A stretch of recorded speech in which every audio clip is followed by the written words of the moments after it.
In the 1930s, Alan Morgenstern coined the phrase, "work smarter, not harder." This was in response to the long and grueling jobs performed by workers at industrial plants. By coming up with ways to make them more efficient with less effort, they found that productivity increased and workers were happier. But how did they do it? How can one work smart rather than hard? Most of us have heard this term and wonder how that can apply to workers today.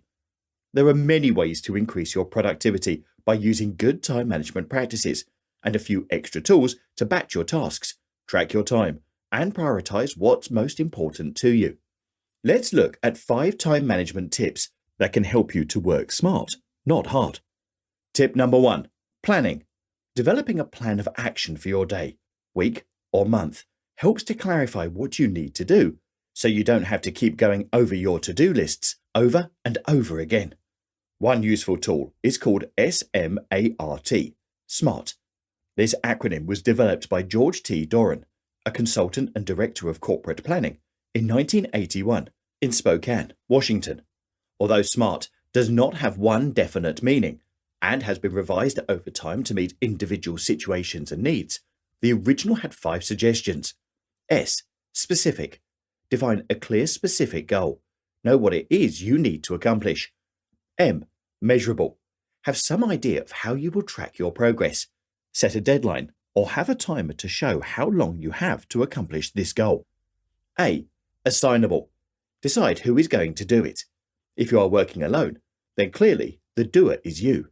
If you are working with a team, then be sure the person who is assigned the task is able and willing to complete it within the time frame specified. R. Realistic. Once you know what the goal is and who is going to do it, be sure it can be realistically achieved within the time frame you have set and with the resources available. T. Time. Assign a target date that is reasonable and attainable. Having a clear picture of what you want to get done clears the way to achieving it. Which leads us to the next tip. Tip number 2. Create a calendar. Once you have a plan and you know what your tasks are that you want to complete, you can put them on a calendar or planning board so you can see the bigger picture and assign a time frame to achieve each job. By batching your tasks, you can group together similar topics, avoiding the energy-draining mode of multitasking. When you multitask, skipping from one unrelated job to another, it takes your brain some time to reset before you can become fully engaged in your project again. One study from the University of California discovered that it can take over 23 minutes to refocus after an interruption. Imagine having to take 23 minutes out of every project just to get back in the flow of what you were thinking about. Use blocks of time containing similar tasks, like spending 1 hour in the morning and 1 hour at the end of the day to read and respond to emails. Then you can assign another group of similar tasks to another block of time. Think about one task at a time and focus on just that. Tip number 3. Eliminate distractions and clutter. Keep your work area clear of clutter. When you have piles of paperwork and too many objects in your work area, your brain will automatically zoom in on them, distracting you from the job at hand. If you're looking at projects that are calling to you from the sidelines, you can be quite literally sidetracked from thinking about what you're doing now. By decluttering your work area, you can clear your mind and focus more on the job at hand. If you're having trouble deciding what to do with all of the materials on your desk, one rule of thumb could be to put it away, give it away, or throw it away. Most items will come under one of those categories. Putting things away in an organized file, shelf, or drawer will make it easier to find later, saving even more time, and it will be waiting for you when you are ready for it, not filling your head with all of the things you see needing attention on your desk. If it's something you no longer need, you can give it away to someone who can use it, or throw it away if it has no other purpose. If the assignment is going to be done by someone else, then for sure, pass it their way. Tip number 4. Take breaks and drink water. While there's nothing wrong with working hard, especially when you are passionate about what you're doing, taking breaks can actually improve your performance. Not taking breaks can take its toll, making you less effective, not to mention the long-term effects on your body and mental health. Standing up and moving around allows your blood to circulate, and switching up your activity gives you a chance to use different parts of your brain. rather than continual use of areas that control problem solving, decision making, and even creativity. Walking, taking a power nap, meditating, daydreaming, and playing with a pet are all examples of ways to break away from the task you're working on. Set a timer to remind yourself to take time to do something different. You can even schedule it on your calendar so you will have time set aside for it. Consider it another of your goals for the day, so you won't feel as though it's taking you away from your other tasks. It's just as important as all the other things on your list. While you're at it, remember to drink water, either on your scheduled break, or better yet, throughout your day while you're working. Get your favourite water bottle or cup and keep it close by. Drinking plenty of water encourages brain function.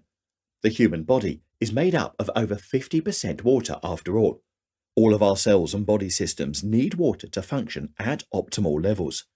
When you are dehydrated, you might have a headache, feel sleepy, or have lowered blood pressure. Not the best situation for doing your best work.